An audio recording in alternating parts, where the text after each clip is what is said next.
नमस्कार दोस्तों, स्वागत है आपका। मैं हूं Pinkesh Thakrani, professionally qualified chart accountant. दोस्तों आज बात करने वाला हूं आरती इंडस्ट्रीज के स्टॉक एनालिसिस के बारे में। तो हम इस वीडियो के माध्यम से समझने की कोशिश करेंगे कि इस पर्टिकुलर स्टॉक को बाय करना चाहिए, सेल करना चाहिए, एवरेज करना चाहिए, होल्ड करना चाहिए और बहुत सारी इंफॉर्मेशन जो है गैदर करने की कोशिश करेंगे। तो दोस्तों सबसे पहले बात करते हैं कि केमिकल सेक्टर किस तरह का है। तो दोस्तों स्पेशलिटी केमिकल्स की हम लोग बात करते हैं तो लगभग 25% हिस्सा आप देखेंगे इसका सेलिंग होता है चाइना से, मैन्युफैक्चरिंग भी चाइना से होता है। अब दोस्तों चाइना इस केस के अंदर में किंग है, लेकिन पिछले कुछ दिनों से चाइना जो है ब्लू स्काई पॉलिसी के अंदर पोल्यूशन को कम करने का जो है कवायद कर रहा है। अब ऐसे केस के अंदर में चाइना के जो स्पेशलिटी केमिकल्स के मैन्युफैक्चरर्स है उनके यहां से जो सप्लाई आती है वो कम हो गई है और उनकी कॉस्ट बढ़ गई है, बिकॉज कंप्लायंसेस बहुत ज्यादा बढ़ गए हैं। अब ऐसे केस के अंदर में जो इंडिया के मैन्युफैक्चरर्स है उनको एक प्रकार का कॉम्पिटेटिव एडवांटेज मिल रहा है और इसीलिए दोस्तों यहां पर जो है काफी सारी स्पेशलिटी केमिकल्स के अंदर में कई इन्वेस्टर्स का रुझान बढ़ गया है और वो जानना चाहते हैं कि क्या इस मौके का फायदा उठाया जा सकता है। दोस्तों अगर हम लोग आरती इंडस्ट्रीज की बात करते हैं तो आरती इंडस्ट्रीज वर्ल्ड में बेंजीन डेरिवेटिव्स बनाने का एक बहुत बड़ा कंपनी है। आप इसकी बात करेंगे तो इसको 1984 में एस्टेब्लिश किया गया था, यानी कि 3 डिकेड से भी ज्यादा इस कंपनी को हो चुके हैं। साथ ही साथ ये फार्मा सेक्टर में भी आ गई है जहां पर वो एक्टिव फार्मा इंग्रेडिएंट्स और इंटरमीडिएट्स बनाती है। दोस्तों आरती इंडस्ट्रीज जो है काफी अच्छी तरीके से ग्रो हुई है पिछले कुछ सालों के अंदर में, खासकर इसका बिजनेस और इसका शेयर प्राइस भी। तो ऐसे केस में इसका एनालिसिस करना बहुत इंपॉर्टेंट हो जाता है। दोस्तों तो इस वीडियो के अंदर में हम लोग बात करने वाले हैं कि आरती इंडस्ट्रीज का बिजनेस कैसा है, हम देखेंगे उसकी फाइनेंशियल्स कैसे हैं, हम देखेंगे कि उसका फ्यूचर आउटलुक कैसा है, उसका शेयर होल्डिंग पैटर्न कैसा है, वैल्यूएशंस पे बात करेंगे। ऑब्वियसली मैं अपना ओपिनियन आपको देने वाला हूं। तो दोस्तों सबसे पहले बात करते हैं कि इसके जो प्रोडक्ट्स है वो किस तरह से जो है सेगमेंट वाइज बटे हुए हैं। तो सेगमेंटल रेवेन्यू हम इसका निकालते हैं तो 84% इनका रेवेन्यू आता है सिर्फ स्पेशलिटी केमिकल से, और जो इनका ग्रोइंग सेक्टर है जिसको हम लोग कहेंगे फार्मा सेक्टर, तो वहां से सिर्फ 16% आता है। तो बेसिकली जब भी आप आरती इंडस्ट्रीज का नाम लेंगे तो इसका मतलब आप स्पेशलिटी केमिकल्स का नाम ले रहे हैं। अगर दोस्तों बात करते हैं ज्योग्राफिकली इनकी सेल्स सबसे ज्यादा कहां होती है तो डोमेस्टिक सेल्स, यानी कि इंडिया के अंदर में 60% अपना सामान बेच देते हैं और उसके बाद में अगर आप देखेंगे तो 14% यूरोप आएगा और नॉर्थ अमेरिका आपको 9% दिखेगा, यानी कि बहुत हद तक ये कंपनी इंडिया पर डिपेंडेंट है। अगर हम बात करें कि कौन सी इंडस्ट्रीज को ये लोग सर्व करते हैं तो इनके प्रोडक्ट्स बहुत सारी इंडस्ट्रीज के अंदर में सप्लाई होते हैं। तो दोस्तों उसमें से एक एग्रोकेमिकल्स है, उसके अंदर में पॉलीमर एडिक्टिव्स है, डाइस है, पिगमेंट्स है, पेंट्स है, प्रिंटिंग इंक्स आप देख रहे होंगे, या फिर उसके केस में आप देखेंगे कि फार्मा को ये लोग सप्लाई करते हैं, तो फ्यूल एडिक्टिव्स वालों को भी ये सप्लाई करते हैं, ब्रेवरेजेस वालों को, रबर को, एफएमसीजी को और लॉट मैनी थिंग्स। दोस्तों तो इसका मतलब इनका कस्टमर बेस काफी बड़ा है, बहुत सारी इंडस्ट्रीज को कैटर करते हैं। अगर दोस्तों आरती इंडस्ट्रीज के बिजनेस मोड की बात करें तो आप देख सकते हैं दोस्तों इनके पास में 3 R&D कैपेसिटीज है। दोस्तों केमिकल सेक्टर के अंदर में R&D फैसिलिटीज बनाना इतना आसान नहीं होता है। अब दोस्तों इनके पास में 170 साइंटिस्ट एंड इंजीनियर्स का एक बहुत बड़ा पूल है। साथ ही साथ इनके नाम पर बहुत सारे IPR रजिस्टर्ड है, इंटेलेक्चुअल प्रॉपर्टी राइट्स रजिस्टर्ड है। इनके पास 11 प्लांट्स है वेस्टर्न इंडिया कोस्टल लाइंस पे दोस्तों, और यहां पर आप देखेंगे 4 फार्मा के प्लांट्स है और अपकमिंग प्रोजेक्ट्स भी इनके पास में है।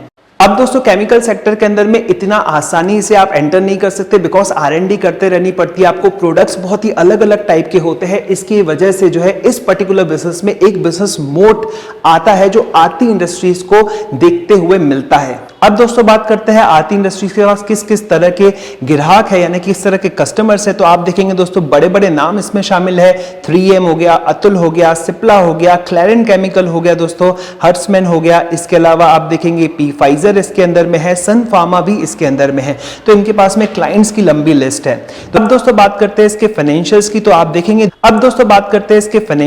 आप देखेंगे 2015 से लेकर 2019 तक इसका सेल्स रेवेन्यू आप देखेंगे 13% CAGR की दर से बढ़ा है और पिछले कुछ सालों के अंदर में तो बहुत ही अच्छी ग्रोथ रही है और ये 2019 का जो है 4700 करोड़ के आसपास का रेवेन्यू है।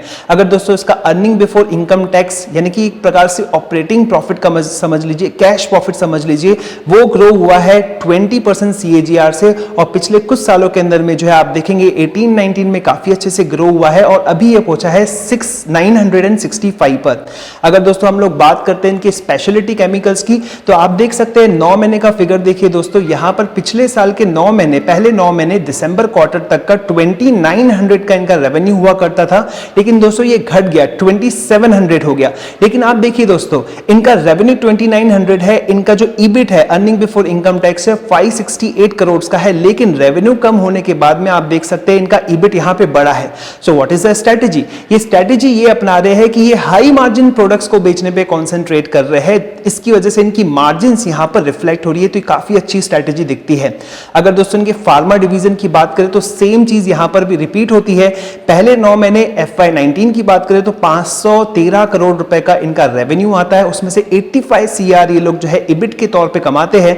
उसके बाद में थोड़ा बढ़ जाता है रेवेन्यू, लेकिन दोस्तों यहां पर देखिए इबिट भी यहां पर बढ़ रहा है।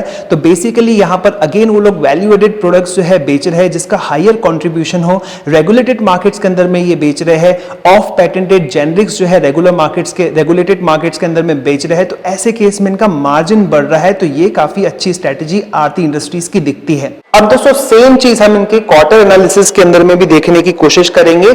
आप देख सकते हैं दोस्तों, यहाँ पे रेवेन्यू देखिए जून 2018 का 1132 करोड़ का है, यहाँ पे प्रॉफिट इनका आया है 93 करोड़ का। लेकिन दोस्तों यहाँ पर देखिए जून 2019 के अंदर में सेम, लगभग सेम जो है इनका रेवेन्यू है, लेकिन आप देखेंगे प्रॉफिट काफी बढ़ गया है। तो इसका मतलब जो इनकी स्ट्रेटेजी है वो जो है बिल्कुल काम कर रही है यहाँ पर। अब दोस्तों बात करते हैं इनके ऑपरेटिंग प्रॉफिट मार्जिन की और नेट प्रॉफिट मार्जिन की। तो आप देखेंगे दोस्तों दिसंबर 2019 का 20.86 का इनका ऑपरेटिंग मार्जिन है, और आप देखेंगे सेम क्वार्टर पिछले साल का 19 है। तो यहां इंप्रूवमेंट देखने को आपको मिलेगा। सेम आपको इंप्रूवमेंट सितंबर के अंदर में आपको देखने को मिलेगा, सेम आपको इंप्रूवमेंट जून के अंदर में देखने को मिलेगा। तो दैट मींस दोस्तों ये अच्छे से ग्रो कर रहा है। अगर हम बात करते हैं नेट प्रॉफिट मार्जिन, तो इन्होंने काफी अच्छी यहां पर कर ली है 11.71, और इसको आप कंपेयर करते हैं पिछले साल के दिसंबर से, तो यहां पर इंप्रूवमेंट आपको दिखता है। अगर आप दोस्तों जून 2019 देखते हैं तो यहां पर भी आपको बहुत ज्यादा इंप्रूवमेंट देखने को मिलता है।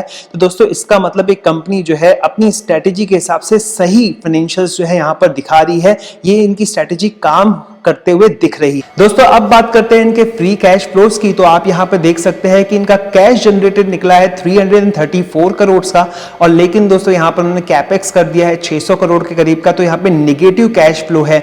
अगर आप यहां पर देखेंगे अगेन 2019 का फुल फाइनेंशियल ईयर का अगर आप देखेंगे कैश इनफ्लो, तो आप यहां पर पाएंगे 736 करोड़ का है, और दोस्तों यहां पर देखिए लगभग 800 करोड़ रुपए का इनको कैपेक्स करना पड़ा है।